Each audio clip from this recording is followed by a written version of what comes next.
사람은 누구나 인생을 살면서 삶의 위기를 겪습니다.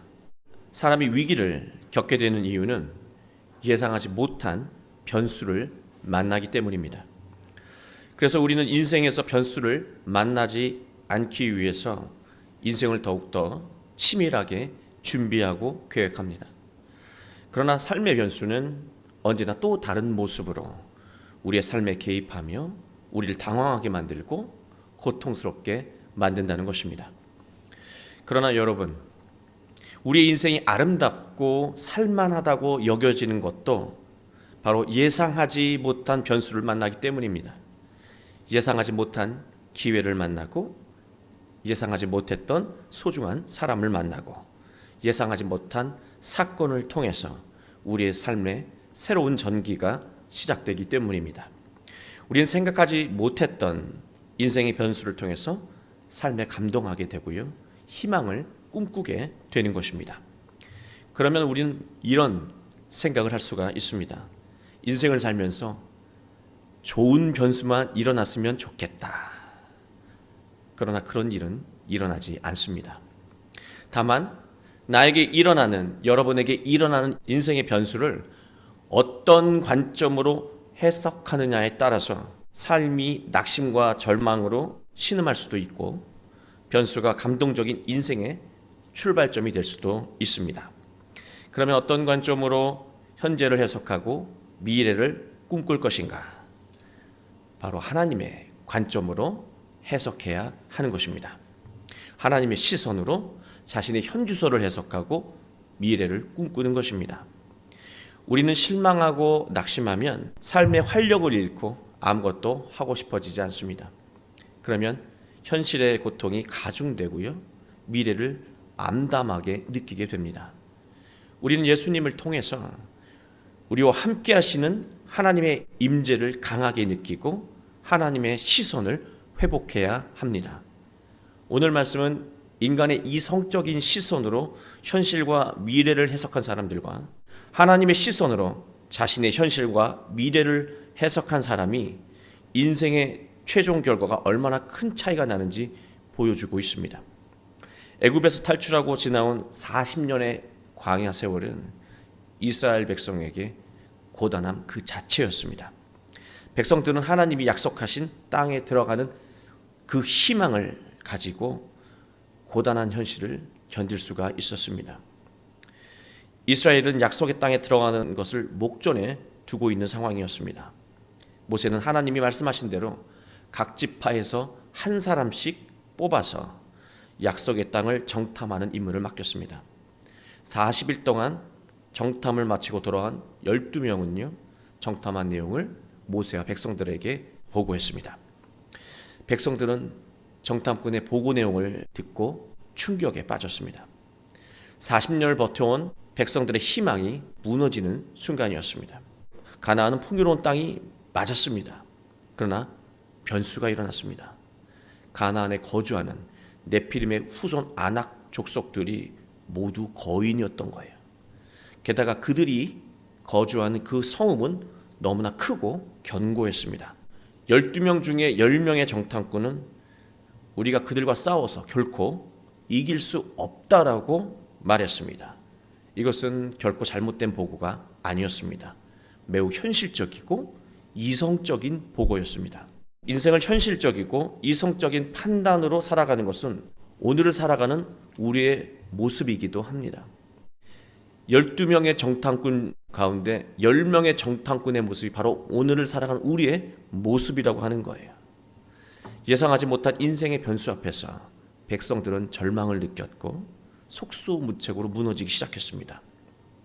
백성들은 은혜의 40년의 세월을 부정적으로 해석하기 시작했습니다. 순식간에 백성들은 폭도로 변해버렸습니다. 하나님이 자신들을 이끌어서 지금까지 고생시켰다라고 하는 거예요. 하나님이 애굽에서 자신들을 이끌어낸 이유가 광야에서 고생시키려고 이끌어 오신 것이고 광야에서 죽게 하시려고 이끌어 오신 거라고 해석하기 시작했습니다. 광야의 40년 세월 동안에 겪었던 수많은 은혜가 순식간에 사라지는 순간이었습니다. 그리고 자신들에게 치욕을 안겼던 애굽의 노예 생활을 미화하기 시작하면서 다시 그 삶의 자리로 돌아가야 한다고 아우성치며 분노하기 시작했습니다. 우리는 성경의 이 결과를 이미 다 알고 백성들의 이 모습을 지금 보고 있습니다. 우리가 백성들의 모습을 통해서 배워야 하는 것이 있습니다. 사람의 시선으로 현실을 이해하고 미래를 계획하며 사는 사람은 인생의 변수를 만났을 때 속수무책으로 무너진다는 거예요. 과거에 이루어낸 의미 있는 모든 일까지 현실에서 느끼는 절망의 감정으로 해석하기 시작합니다. 부정적으로 해석하기 시작하고 자신을 향한 미래의 문을 아예 닫아버린다라고 하는 거예요. 미래가 없는 인생을 사는 것이 낫다고 여기며 현실을 부정적으로 살게 되는 것이죠. 그리고 사람의 현실적이고 이성적인 판단으로 살아가는 사람은 예상하지 못한 변수를 만났을 때 오히려 비이성적인 사람으로 돌변한다는 것이죠. 이성적이고 합리적이고 현실적인 생각을 하며 살아왔던 사람이 변수를 만나면 오히려 비이성적인 사람으로 돌변한다는 거예요. 얼마나 아이러니한 것입니까? 그러나 하나님의 시선으로 변수를 해석하고 미래의 소망을 바라본 두 사람이 있었습니다. 여러분이 잘 아시는 대로 여호수아와 갈렙이었습니다. 그들은 이 난감하고 당혹스러운 삶의 변수를 이렇게 해석하고 있습니다. 가나안 사람들은 거인이라도 우리의 먹잇감이다. 그들이 아무리 크고 강하더라도 우리는 이길 수 있다는 것입니다. 여호수아와 갈렙이 말하는 싸워서 이길 수 있는 이유가 간단하다는 거예요. 하나님이 우리와 함께 하시기 때문에 이길 수 있다고 말합니다. 하나님이 우리와 함께 하시기 때문에 이길 수 있다는 거예요. 현실적으로 보면 싸워서 이기는 것이 비현실적인 거예요. 그러나 하나님의 시선으로 보면 이 비현실적인 것이 현실로 이루어진다고 그는 말하고 있습니다. 하나님이 우리의 인생에 함께 하시면 이 절망스러운 상황을 희망의 상황으로 바꿀 수 있다고 두 정탐꾼은 말하고 있는 것입니다. 결국 우리가 잘 아는 대로 하나님은 하나님의 시선으로 미래를 보고 또 꿈을 꾼 사람들만 가나안 땅에 들어가는 복을 베풀어 주셨습니다.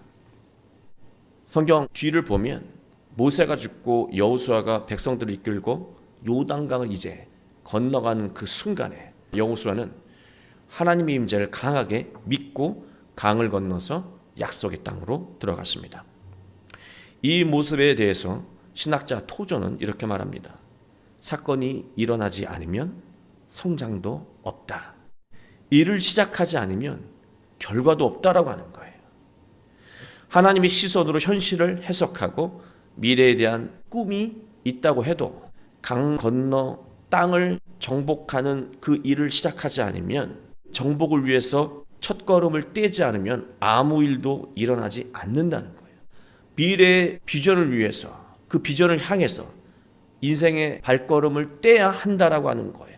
거기서 놀라운 일이 일어난다는 것이죠. 저는 이 대목을 읽으면서 이런 생각을 했습니다. 백성들이 가나안 땅에 들어가기 위해서 이 요단강을 건널 때 이들은 모두 복된 미래에 대한 분명한 확신이 있었을까? 그냥 어쩔 수 없는 그런 마음으로 이 강을 건넜을까? 확신이 있었을 수도 있고 확신 없이 함께 딸려간 사람도 있을지 모릅니다. 그러나 우리가 성경 말씀을 보면 모두가 다 확신을 가지고 이 강을 건넜다라고 하는 거예요. 그러나 저는 이 확신의 분량 중에 걱정스러운 분량이 1도 없었을까요? 그 마음 한쪽 구석에는 작은 불신도 있었을지 모릅니다. 세상은 이길 수 있는 싸움을 하라고 말합니다.